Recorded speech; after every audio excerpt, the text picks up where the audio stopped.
Alrighty, hello everyone, welcome back to part 31 of Avowed. This is the final episode. It's about the same length as other ones.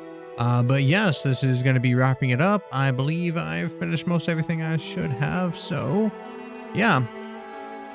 Hope you have a good day, hope you enjoy the video. Without further ado, we're going to jump right into the game. Andra's depths. Are we back in Dawnshore? Already? This is Sapadal's doing. I'm certain of it. No power in Aora could transport us so quickly, or so far.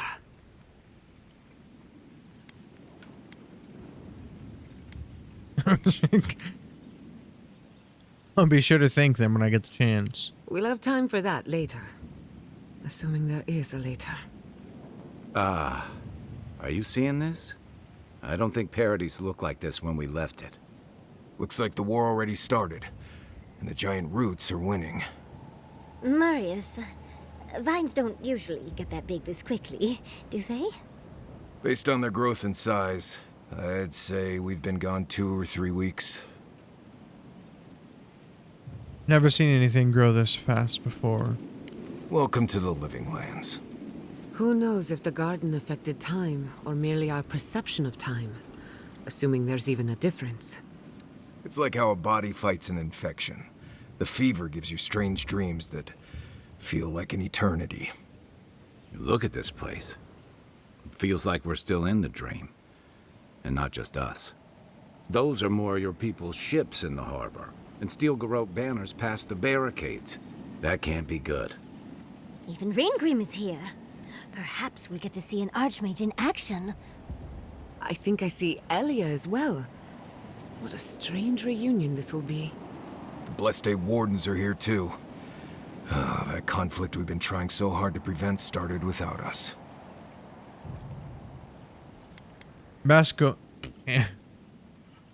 I'm tired. Ambassador Hero Guide must know something about this. If he didn't start this himself. The steel garrote have been itching for a fight this whole time.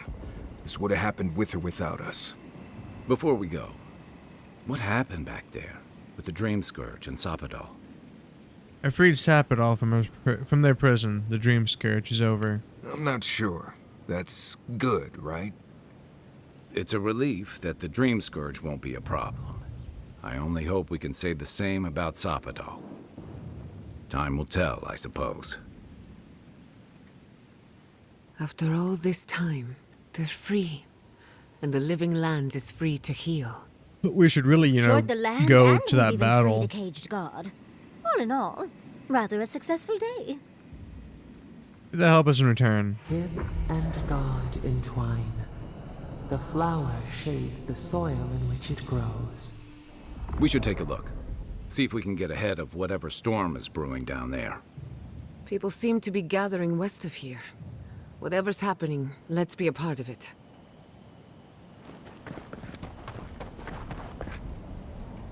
Ooh. What does the garrote? The Baron Fieur, right up there. It's an outrage. They've got no Everything at the Imperium, alright? They broke some glass. They didn't think I was. Right now? If you're looking for, How many? Okay. I'm Yep. We should... envoy.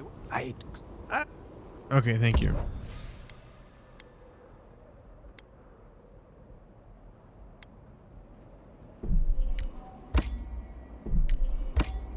I'll take you lot.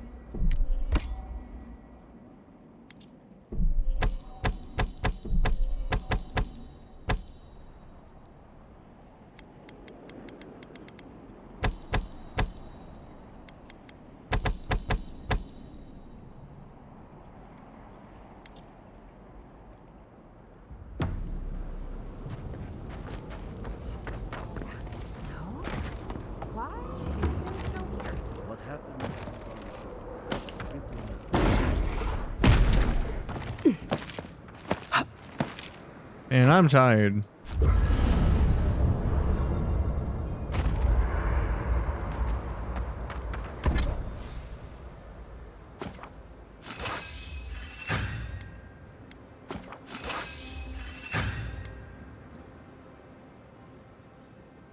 Okay,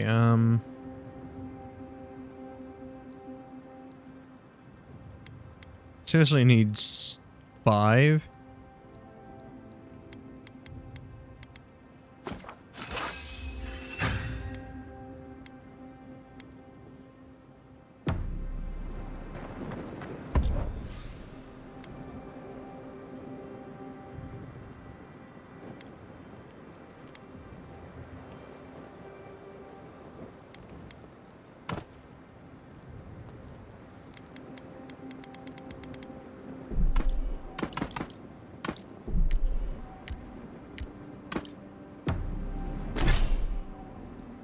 Oh yeah, I have another point.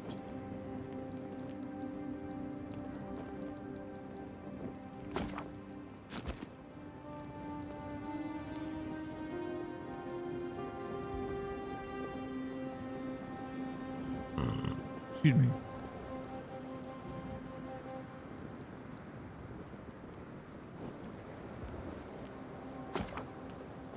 I don't know why I haven't gotten that already.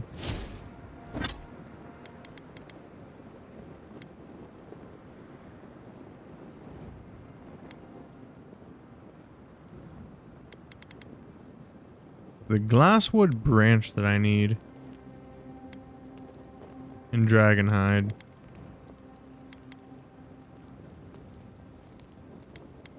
How much? 5.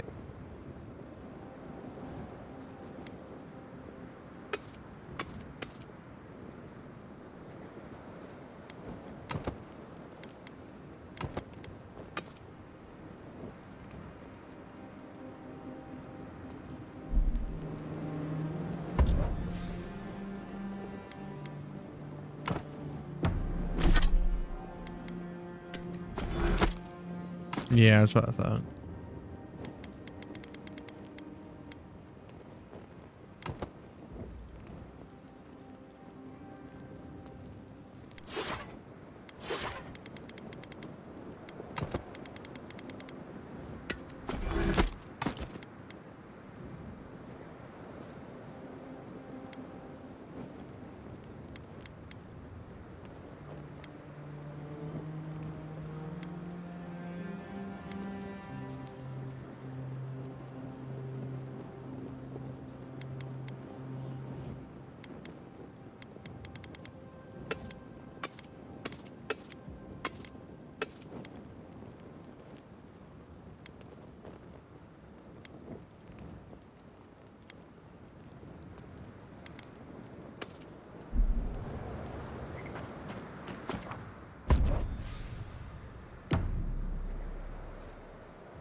Envoy? Is it really you? Mihala told us you went into some place called the Garden to seek a god? When you didn't return, we took you for dead. What did you see there? The god you felt in Makutadek? The origin of the Dream Scourge? It was the act of a god this whole time? Everyone, please, please. We could get to the bottom of this if you would only let them speak. It's been weeks, Envoy. What happened? Met the god of the living lands and freed them. Plain and Sapadal was simple. responsible for the Dream Scourge. Their rage, their confusion, their fear. But the plague isn't over. Dream Thrall still litter Shatterscarp. There won't be any new infections. We've put a stop to that for good. Unfortunately, there's little we can do for those already in the grip of the Dream Scourge. We can give them comfort, nothing more. This will be a process. The Dream Scourge was never going to simply go away overnight. I suppose it stands to reason. I found that a quick fix is often anything but. What of this god, then? What does it mean that you freed them?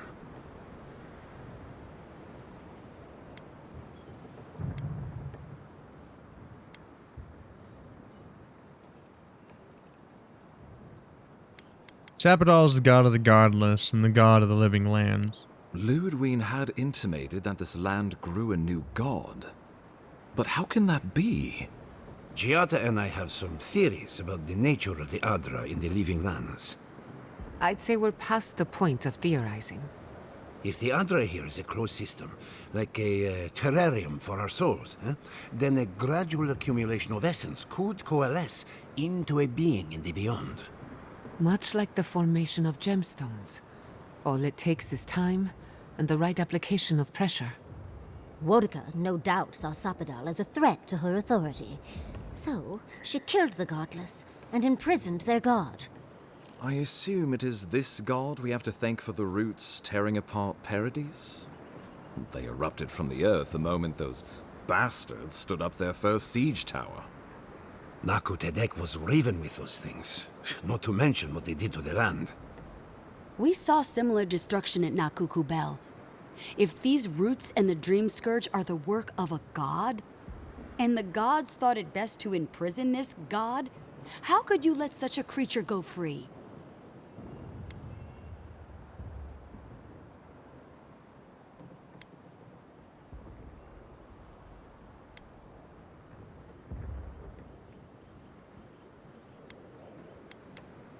I could no more leave a young god to rot in a cage than I could a kith child. Altruism is fertile ground for folly, I've found. It was Adir's arrival that disturbed Sapadal. We'll have nothing to fear from this god once we expel you from our lands. Sapadal's power ravaged my people. I don't know that I can ever trust it. Keeping watch over Sapadal was a sacred task Nandru gave us when he left. For that reason alone, my wardens owe them their allegiance. Well, whatever happens, I suppose we can't put the godling back in the bottle now. But come, we have more pressing matters to attend to. The Steel Garrote have attacked Paradise. Inquisitor Ludwine has already joined the battle. She must have traveled like the wind to get here so fast.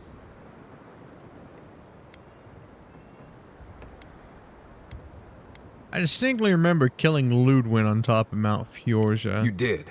I kicked her corpse when you weren't looking. Just to be sure. Well, she's seen better days, but you wouldn't know it judging by how she fights. Ludwine's plowed through the militia like a knife through warm butter. All right, let's keep the similes to ourselves. Gonna try to kill me again, isn't she? Regrettably, she's not in the business of making exceptions for people she deems oathbreaker. So long as her passion for Wodika lives, so too will her spirit.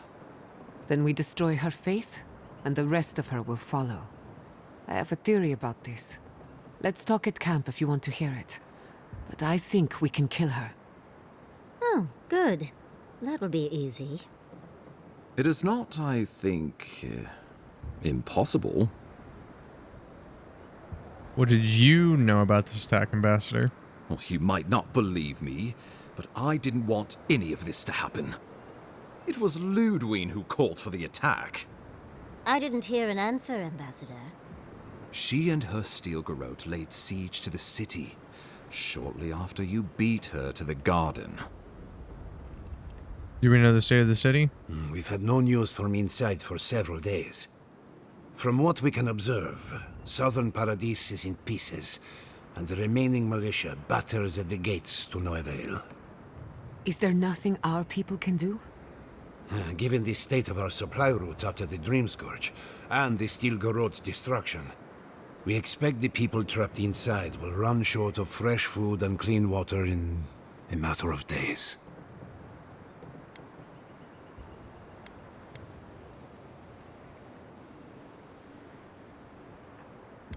What are your plans for a counterattack? Well, that's been a point of debate.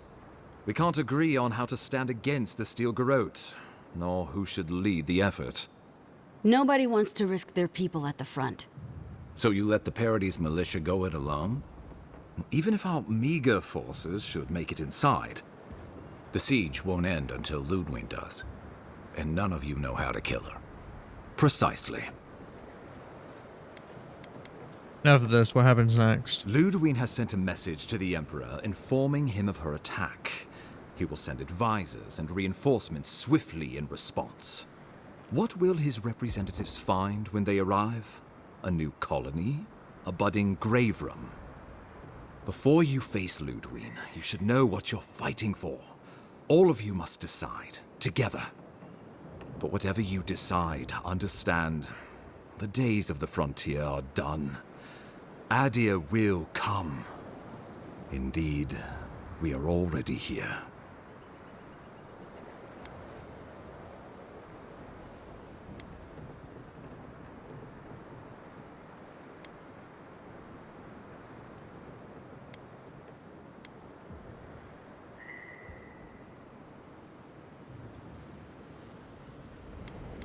I'm not familiar with the Gifram? How does that work?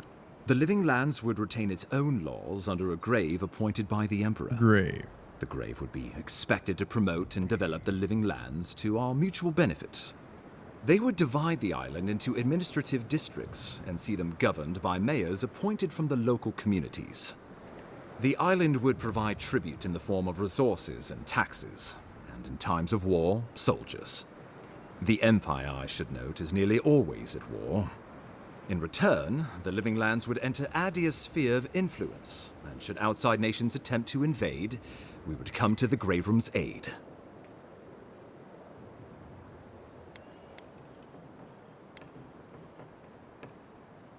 Yeah, opinion stop it all. Subtle, pernicious, cut the rot, yet the disease remains. Safety among spiders. A web gleaming with dew. They weave, they wait.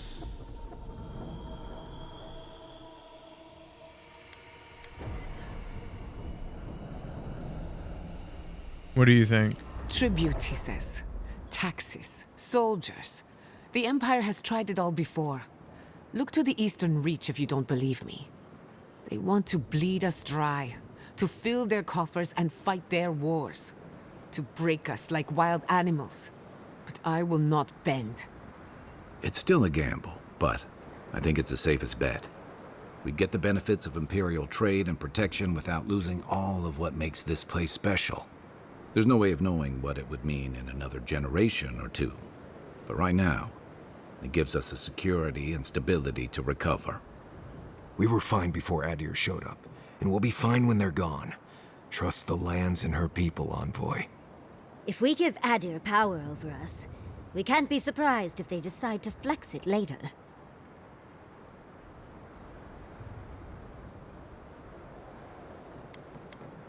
Of course. We're becoming colony intel. The Living Lands would become an extension of the Adiran Empire in leadership and law. Soldiers bearing the flag of Adir would be garrisoned in every town. They would be paid in Adiran shelling and speak only the Adiran language. Their roads would be smooth Adiran roads. Their medicine would be hygienic Adiran medicine. And their weapons would be efficient Adiran weapons. Our customs would become their customs. Our strengths would become their strengths. Our emperor would become their emperor. Turned toward a common purpose. No one, not Rauatai, not the Valian republics, not even a rogue god, would dare attack the Living Lands. This island would be safe for the first time in its history, and safe it would remain. He would suppress our culture before it's had a chance to grow. Everything my people cultivated would be reduced to a footnote. If you have any love for this land, do not allow him to overwrite our history. Rauatai built its empire from colonies like this. Many have become centers of culture and prosperity, backed by the protection of a strong navy. Of course, it can take decades to get there. And this road isn't an easy one. But Adir won't be the only empire eyeing this place. A formal agreement now could protect us from something worse later.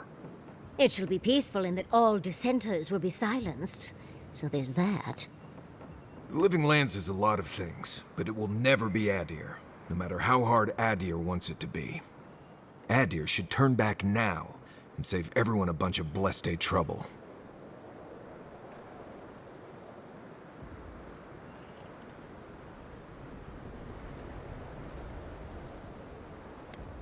The adder's promise. Flip our feathers as we find our wings.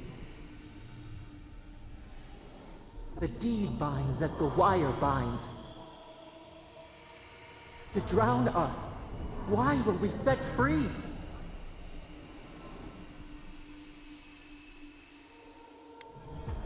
Of course.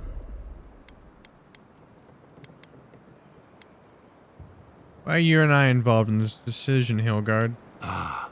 I know why.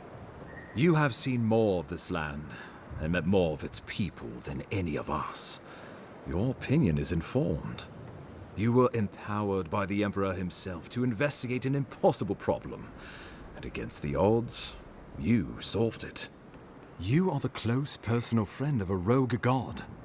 And in our dealings together, I found you to be a person of substance and conviction. But mostly, it's because you're a Diran, so I trust you. And these fine people here are going to do whatever they like if they don't agree with you anyway. Another idea, how about a united living lands? Oh, Envoy, no. Do not suggest that lightly. Think of the Emperor. There would be reprisals. Ones which this conclave could not survive, fractured as you are. Not unless you came together and formed a nation of your own. It would be difficult. No, impossible. I'm certain you would fail.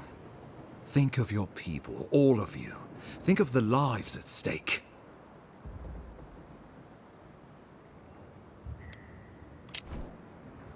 Wrong button. We deserve our autonomy, even if we must fight for it. Anything less would be surrender. Fleeing someone else's laws and authority is one thing, setting up your own is another. We're an island of misfits and dissidents. We'll still have to surrender some of our autonomy, and we won't agree on what that means overnight. We'll be vulnerable. Without allies, other powers will see us as ripe for the picking. Know that this is a hard road to walk. We were fine before Adir came. We'll be fine when they're gone. I think we ran things perfectly fine before your kin got here. Risk into bounty. Does the winter frost dissuade the seeds? Many fruits on our boughs. We graft many leaves into strength.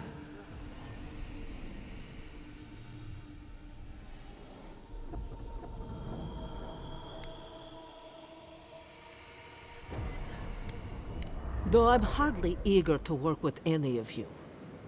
I like the idea of twisting beneath Adir's boot heel, even less.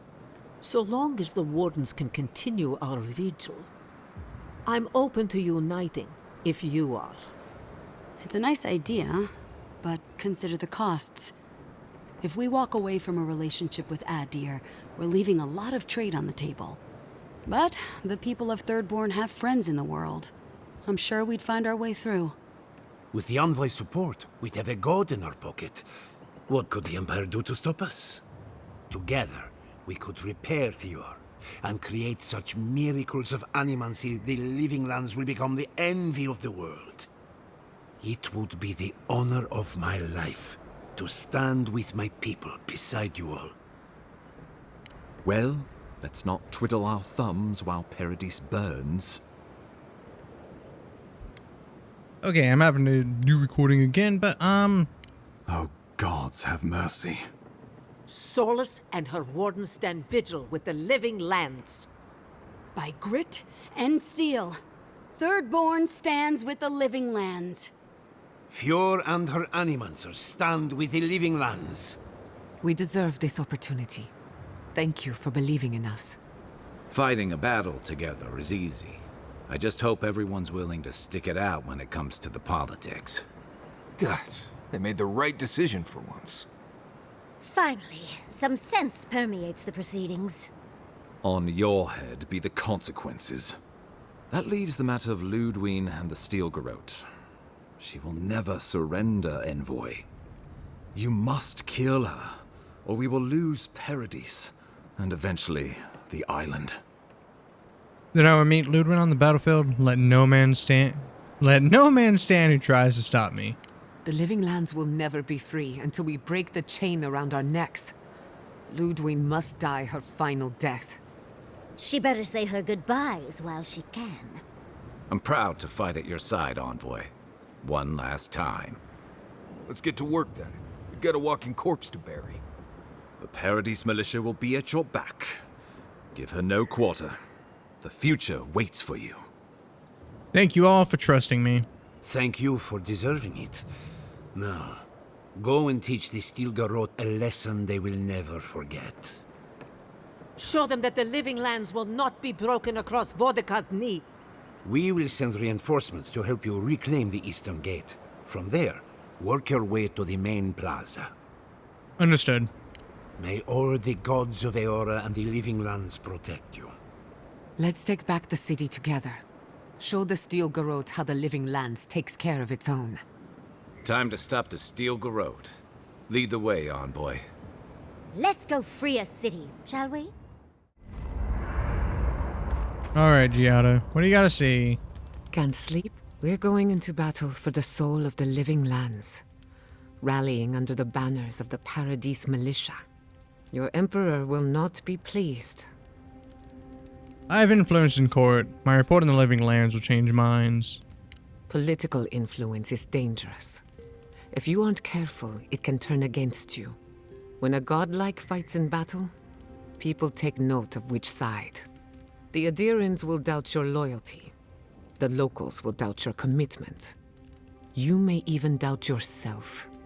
This is the first time you were told to pick a side. And I fear it won't be the last. This is difficult for me. My soul's from the living lands, but my heart belongs to Adir. This conflict has really pulled you apart. Worse, it's put your soul at risk. From what I understand, your ambassador is very persuasive, very powerful, and very accustomed to getting his way.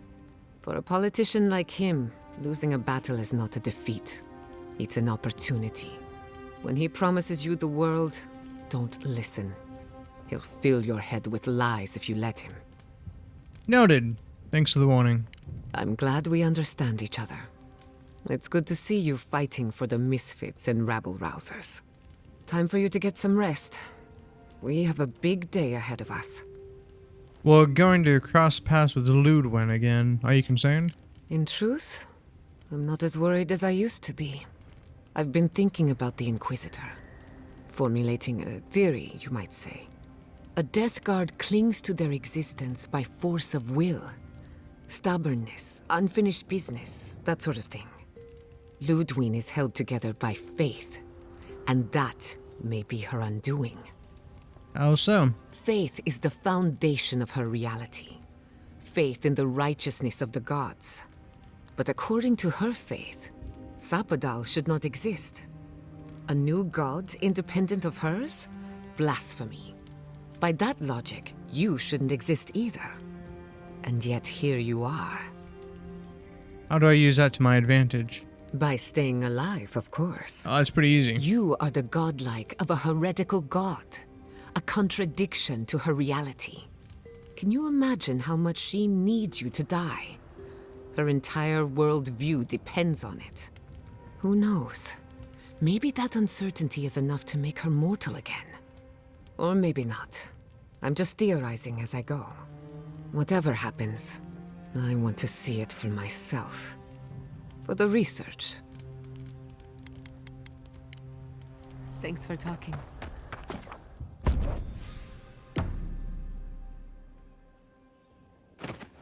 Okay.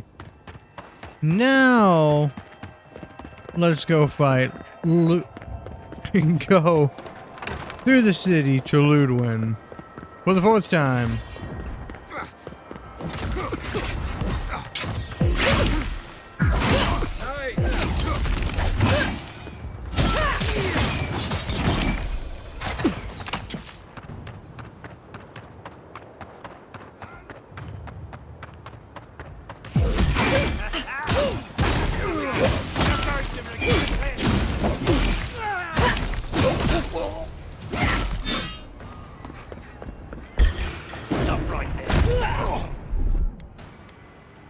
Let's use this bad boy. Oh, it's so beautiful.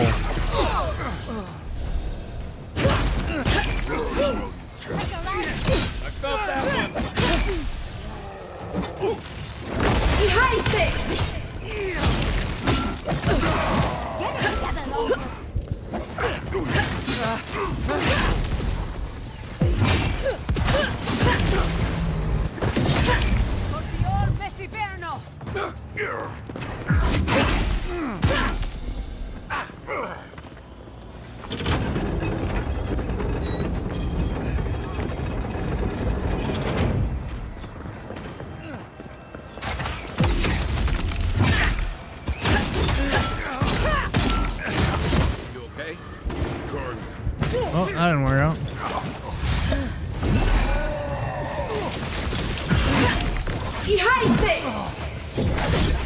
Really?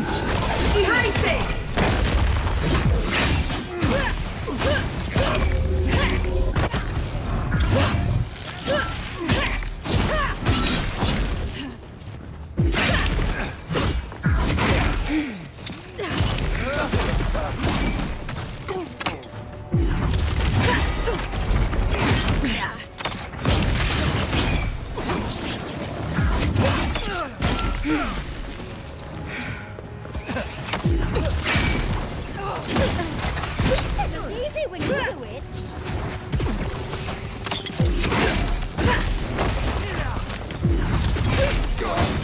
I'll hang back and watch the gate. I'm kicking ass this current playthrough though. I like like I've said a couple times now, I am loving dual wielding. I wish I'd have done it sooner.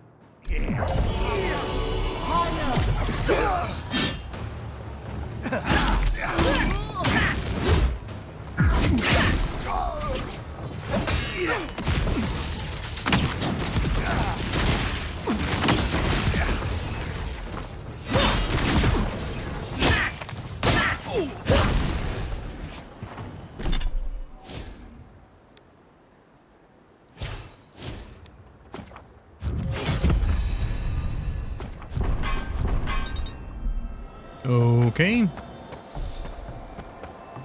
Actually, you know, I'm going to assign that to that one.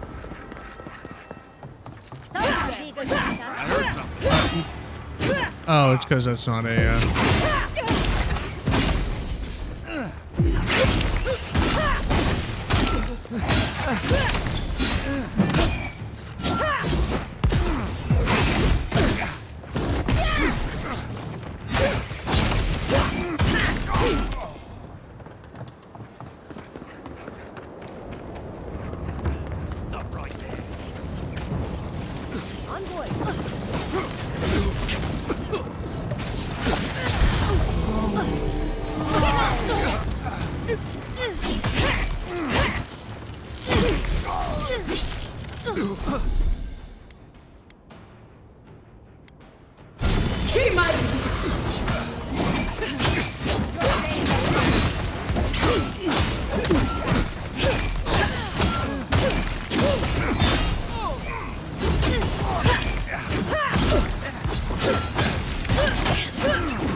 your ass back down.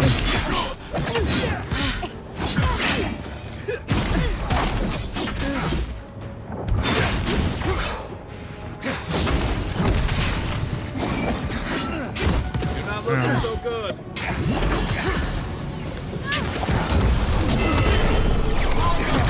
Taking the main plaza. Just don't do anything foolish. Boudica demands your submission. Okay. Now I'm gonna save right here Stand against for the 10th her time. and fall. There you are. So, you survived the garden. Of course I did. Did you come all this way just Like to my try house. your luck again? To kill me more efficiently than last time? Possibly. Oh, yeah. Because I didn't talk to Giada. Possibly. I know how to break you now. So you say. But you can't kill me in a way that hasn't been tried already. Look around, Envoy. Heelguard should have listened. He tried to bring order through compromise. Compromise. He failed. Order is meant to be imposed by a stern, guiding hand. Her order wields sharp steel.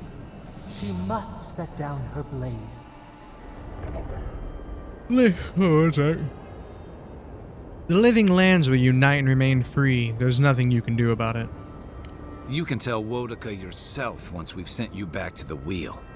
Don't insult my intelligence or my commitment to the cause.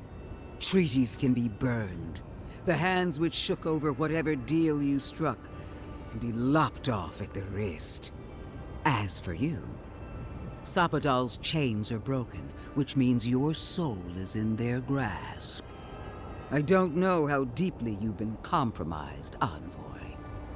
And if I don't know, then I cannot suffer you to live. As usual, you're leaping to conclusions about something you barely understand. Do not patronize me. I have every right to put down a threat to the Empire.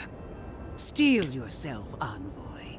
Make this a fight to remember, even in death. We would not welcome her death. There is still ample shade for her beneath our tree. I won't fight you, Ludwin. I don't need to. You will. You must. You have no choice. Face me and die with honor, or fall to your knees and die as a coward.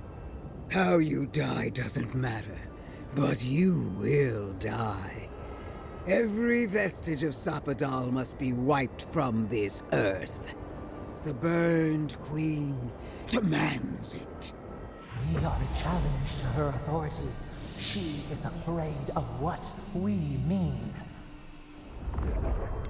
If Wodaka's as powerful as she claims, why doesn't she kill me herself? The Burned Queen doesn't need to sully her power with mortal concerns. Not when she can rely on me. I will pursue her ambitions until my bones grind themselves to dust. While you are little more than a nursemaid to your diseased false god. Hear me, Envoy. I am the avatar of the Burned Queen, the goddess of retribution. I am her sword arm, her will in the world.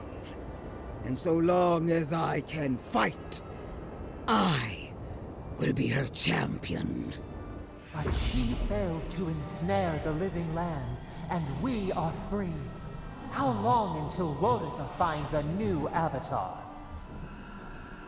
Wodaka tested you again and again, and in the end, you failed her. Temporary setbacks. The war for the living lands can still be won.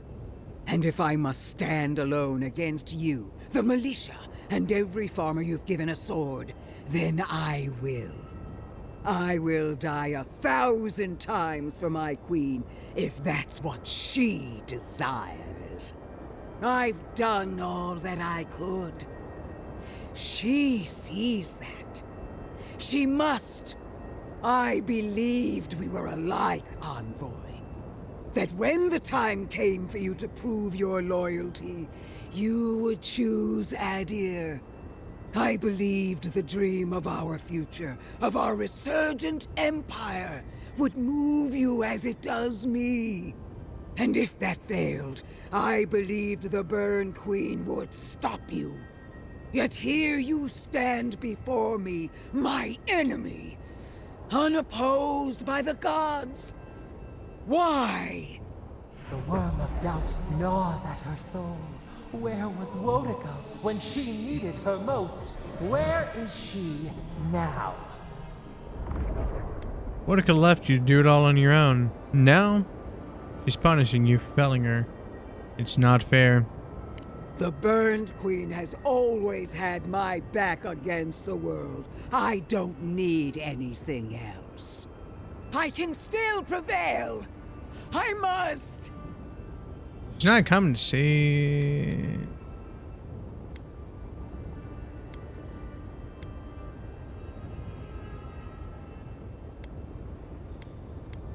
I see no Burned Queen here. Oh, hold on. Which one do I want to say, guys? I did that last time. I'm curious what will change. Not coming to save you.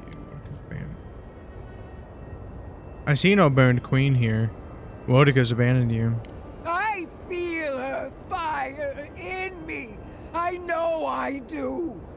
Do you? Okay, I don't think it changed anything. Wodika, my lady, where are you? No answer.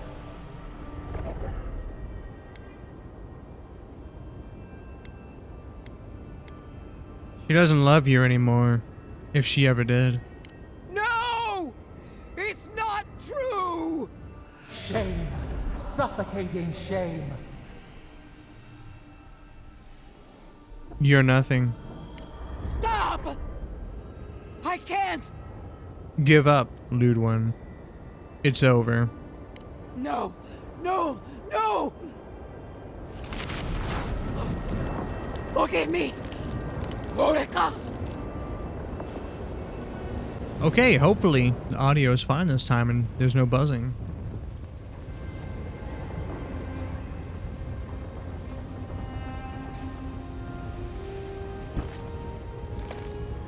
Wherever Ludwine is now, she must be seething. Of course, we'd be happy to kill her again, if needed. She's done for, but we're not. Whatever's next, we'll face it. Together. Gods, you're all gonna make me sick. But carry on. Unraveled at last. We no longer feel her wire against our flesh. We are free always. We are free forever. Silence falls over Paradis, as though the city is holding its breath. Then you hear it, the ringing of a distant bell, the waving of banners, and cheers of victory. After a short and bloody conflict, the dust has finally begun to settle. You feel Sappadal close to your thoughts, stirring with interest. The god of the living lands is observing this moment, unfettered by confusion or fear. For the first time in centuries, they understand. The Paradis militia rallies to you, the outsider who defended them in their hour of need. Whatever happens next, you have won their confidence. You take a moment to reflect on the calm. Not so long ago, you arrived at these shores on a simple errand, which turned out to be anything but simple. The Dream Scourge is over, and the island has been cleansed of plague. A time of healing and mourning follows. People look to you for answers about the source of the affliction. You tell them the truth, how the plague came from a power beyond mortal understanding, and how it is finally at peace. Thanks to you, the Living Lands has escaped Adiran oppression. The free settlements unite under a common banner and begin the fraught process of negotiating new traditions and values. The Empire withdraws. The frontier remains wild, but not for long. Fugitives no more. The rebels of Paradis return to their home and to other free settlements, bringing their skills and secrets wherever needed. For once, they have a future. The refugees of Emerald Stair resettle in Thirdborn, bringing their skills and research to aid the local community. What starts as an uneasy partnership blossoms into a bond of trust. Through shared adversity, they find common ground. The ashes of Fior Messiverno continue to smolder. Scavengers avoid the ruins, fearful of spirits unleashed by animancy gone awry. The once promising city is nothing but a cautionary tale. For the people of Shatterscarp, independence is bittersweet. Those who cannot withstand the grief inflicted by Ringgrim's spell leave the settlements, vanishing into the wilderness. Those who remain find themselves forced to cooperate with others, often begrudgingly. With so many dead, the need to stave off hunger outweighs any distaste for certain trading partners. Solace Keep clings to its long-held isolation at first. But after mourning her friend Kostya, Mihala reluctantly deigns to open the doors of the fortress. Some dwarves greet newcomers with glee. Others still mutter darkly about outsiders. Mihala flounders in her earliest negotiations with the rest of the living lands, but slowly learns compromise. She develops a taste for Valian sweets.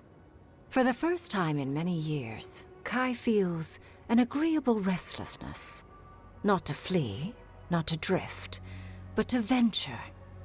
He visits the distant shores Tama told him about, and savors the modern marvels, ancient wonders, and breathtaking expanses he beholds. His heart swells, not with grief, but with awe. There is so much to discover, and he will spend his years chasing all of the joy and beauty the world has to offer him. With many of his anxieties and lifelong fears addressed, Marius now feels very differently than he did when he first met the envoy. Still far more comfortable in the wilds than among people, he nonetheless finds that his worries about the unknown were merely self-protection against the traumas of his childhood. Armed with this knowledge, he finds himself more capable of living in civilization, and far less fearful of his home in Galawain's tusks.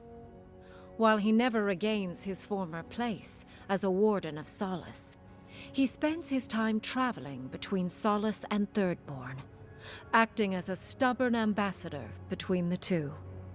Giada continues to improve as an animancer. She dedicates her work to the spiritual health of the living lands, nurturing instead of exploiting. Others follow her example, seeking her tutelage from lands far and wide. In the years to come, rumors spread of a secret society gathering in the wilderness, where animancers work in harmony with nature. The dream of Fior Mes Iverno lives on in her. Unable to pass up the opportunity, Yatsley takes her place beside Ringgrim. Under the tutelage of the Archmage of Terror, Yatsley sees her own power grow beyond her wildest expectations. But Ringgrim is a strict master, and the visits to Quilici slow to a stop over the years, leaving her with her grimoire and a pile of letters to warm her in her twilight years. Freed from torment for the first time in centuries, Sapadal turns their prodigious curiosity to the people that shaped them. They observe the ways their people live, and they think deeply about what they see. Though they flinch away from moments of violence, and they grieve souls returned to them too soon, the rage that once shook cities to rubble no longer rules them. Instead, they come to you with questions. They want to understand. After a time, they begin tentatively to garden. Where they can, they improve the lives of Kith, and the suffering that troubled them is reduced, if never fully eradicated. Their grief compels them to love, and they love unreservedly, with the power of a god. Sapadal pours a fragment of their power into the statue they claimed from the temple of Aethys. Newly embodied, they roam the living lands and learn to experience the world as Kith do.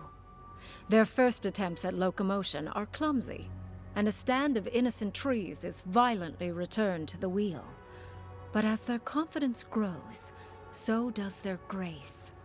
Soon, they are bounding across the plains of eastern Dawnshore, leaping the river gorge in Emerald Stair, scaling the shark's teeth of Shatterscarp, and fearlessly wading into the tusk's acid sea. When they break, they come to you to put them back together. And in time, they learn to fix themselves. They wander far afield. You see less of them, but they are never far from your thoughts.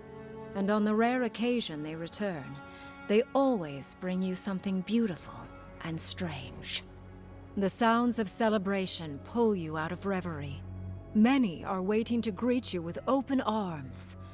You take a moment to catch your breath and savor it, because everything is about to change. Okay. That was good. That the last conversation is trying to work to get her to lose faith was a pain in the ass. It was annoying that it could only be completed with a 15 in a skill instead of trying to cleverly talk to her. But I digress. Everything else is fun. It was nice actually dual wielding at the end. I should have done that a lot sooner. But, yeah. No, I enjoyed it. This makes me really want to go play the other two Pillars of Eternity games, because I never really got the chance. I know I shied away from isometric games for a while, but I've grown more accustomed to them and liking them a bit more, so that's something I'll probably look into in the not so distant future, sometime eventually, maybe. But yeah, go away. I hope y'all enjoyed. For a series I started trying to, for a series I worked on, I actually tried to talk during conversations, trying to work on getting more used to all of this. Be a lot better than just silent like that. But yes, I'm going to let these roll. I'm going to speed them up, and I will be back when they're done.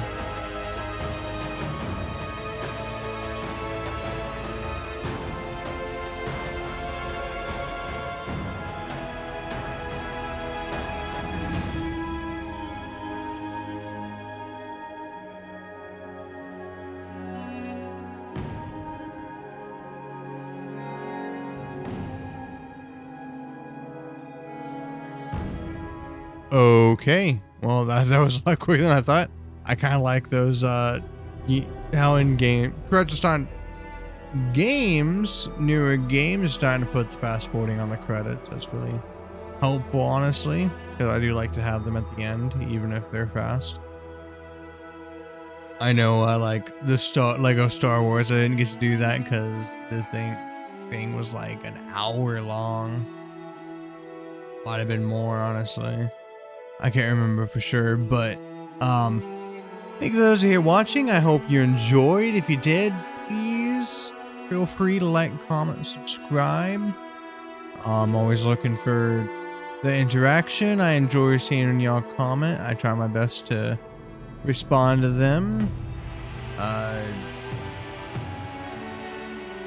Yeah, my brain just broke. I've been honestly going at this since like 8 o'clock this morning.